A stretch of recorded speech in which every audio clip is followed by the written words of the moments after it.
नमस्कार, मी पुष्पावती चंद्रकांत मोरे, अंगणवाडी सेविका व्हिडिओ भगिनीनो तुमच्या आवडत्या चॅनलवर म्हणजेच ॲक्टिव्ह अंगणवाडी चॅनलवर तुमचं खूप खूप स्वागत करते। सेविका ताईंनो, आपल्या सगळ्यांना माहिती की आता जे 2021 मध्ये शासनाने मुख्य सेविकेमधून मुख्य सेविका पदोन्नतीसाठी जे वयाची अट टाकलेली होती, तर त्यासाठी आपल्या काही सेविकांनी नागपूर खंडपीठामध्ये उच्च न्यायालयामध्ये ती केस टाकलेली होती आणि त्या वयाच्या संदर्भामध्ये तिथं निकाल लागलेला होता की 45 ची जी वयाची अट आहे तर ती कॅन्सल करण्यात आली होती, परंतु शासनाचा आतापर्यंत तसा JR न होता। तर आपल्याला असं वाटतं की आता लवकरच आपलं जी मुख्य सेविकाची भरती आहे ती लवकरच सुरू होईल, त्याच्यामुळे शासनाचा हा JR आलेला आहे। नेमकं वय काय आहे तर तेच आपल्याला ह्या JRच्या माध्यमातून बघायचं आहे। 3 जुलै 2026 हा JR आहे। खूप साऱ्या ताई या गोष्टीची वाट बघत होत्या, त्याच्यामुळे आपल्या सगळ्यांना माहिती आहे, मी या आधीच्या व्हिडिओमध्ये सांगितलेलं होतं की जे नागपूरच्या खंडपीठामध्ये आणि मुंबईच्या उच्च न्यायालयामध्ये ज्या पद्धतीने याचा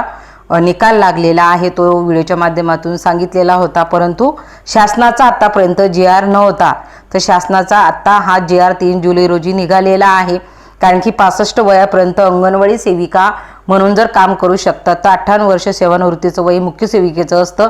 तर ह्या बेसवरच आपली जी केस आहे ती जिंकण्यात आली होती आणि 45 ची अट रद्द करण्यात आली होती। तर आता नेमकी वयाची अट नेमकी कुठली आहे तर इथं खाली स्पष्ट दिलेलं आहे, त्या अनुषंगाने आता आपण ते बघू शकतो। तर बघा, आधी 55 वयापर्यंतची अट होती ना, आता मात्र जर तुम्ही पाहिलं तर आता सगळंच बदल झालेला आहे। 45 ची अट जरी कॅन्सल करण्यात आली तरी देखील जर तुम्ही पाहिलं तर आताचा जो शासन निर्णय आहे तर खालचं जे महत्त्वाचं आहे बघा, हा जो शासन निर्णय आहे तो आपल्यासाठी खूप महत्त्वाचा आहे आणि तोच मी तो व्हिडिओच्या माध्यमातून सांगणार। बघा, अंगणवाडी सेविका या पदावरून मुख्य सेविका या पदावर निवडीद्वारे पदोन्नतीच्या अनुषंगाने मर्यादित विभागीय परीक्षेच्या जाहिरातीच्या दिनांकास अंगणवाडी सेविकांचे वय 50 वर्षापेक्षा जास्त नसेल अशी अट करण्यास शासन मान्यता देत आहे।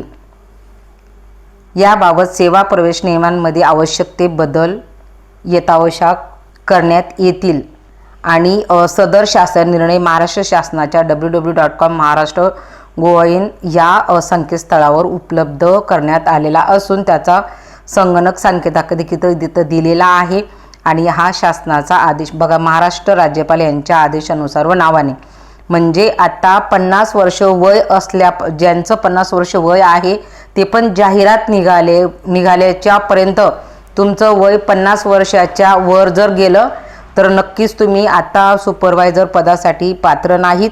तर कमीत कमी 50 ची अट आपली मान्य करण्यात आलेली आहे, पण 55 चीच असायला पाहिजे होती, परंतु असो, ज्या माझ्या भगिनी 50 च्या आतील आहेत आणि आता लवकरच जाहिरात निघण्याची शक्यता आहे, तर शासनाचा जो JR आहे, जो शासनाचा निर्णय आलेला आहे, तर बघा, जाहिरातीच्या दिनांकास अंगणवाडी सेविकाचे वय 50 वर्षापेक्षा जास्त नसेल अशी अट ह्या JR मध्ये आलेली आहे। त्यामुळे आता माझ्या ज्या भगिनी आहेत पात्र तर त्यांनी अभ्यास करायला सुरुवात करायला काहीच हरकत नाही, कारण की आता लवकरच येत्या 2-3 महिन्यामध्ये ही जी जाहिरात आहे ती निघू शकते आणि ज्या ताई 50 च्या वर निघून जातील या कालावधीमध्ये तर त्यांच्यासाठी आता, कारण कोर्टामध्ये केस आपल्या काही ताईंनी लढली तर कमीत कमी 50 पर्यंत तरी JR त्यांच्यामुळे आपल्याला भेटलेला आहे।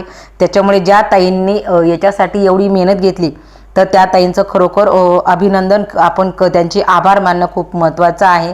त्यांनी जर कोर्टात धाव घेतली नसती तर कदाचित 50 पर्यंतचा तरी JR शासनाने काढला नसता, 55चा पाहिजे होता, अपेक्षित होता, कारण की 65 पर्यंत आपण अंगणवाडी सेविका म्हणून जर काम करू शकतो तर 55 पर्यंत असणं अपेक्षित होतं, परंतु सेविका सुपरवायझर ही जे पोस्टिंग आहे तर ही फिरस्ती आहे, यांना पर्यवेक्षण आहे, यांना प्रत्येक जेवढे कार्यक्षेत्रातील गावं येतील, जेवढे बीटा स्तरावर गावं येतील तर एवढ्या सगळ्या गावांना सुपरविजनसाठी त्यांना ट्रॅव्हल करायचं आहे। त्याच्यामुळे कदाचित वयाची अट ही 50 आता ठेवलेली असेल, तर आपल्या ज्या काही भाग्यवान भगिनी असतील, आपल्याच भगिनींनी आता याच्यासाठी प्रयत्न करावा, त्यांनी चांगला अभ्यास करावा आणि या परीक्षेसाठी तयारी करावी आणि लवकरच भरती, कारण की JR पारित झाला वयाचा याचा अर्थ एवढ्या 1-2 महिन्यामध्ये 100% जाहिराती निघू शकते। म्हणून माझ्या ज्या पण भगिनी असतील 50 च्या आतील तर त्यांना मी आत्ताच आजच्या व्हिडिओच्या माध्यमातून शुभेच्छा देते आणि आपल्या जो आपला अंगणवाडीचा जो भाग आहे तर त्याचा अभ्यास करायला काहीच हरकत नाही. आजच्या वेळेपुरतं एवढंच. धन्यवाद.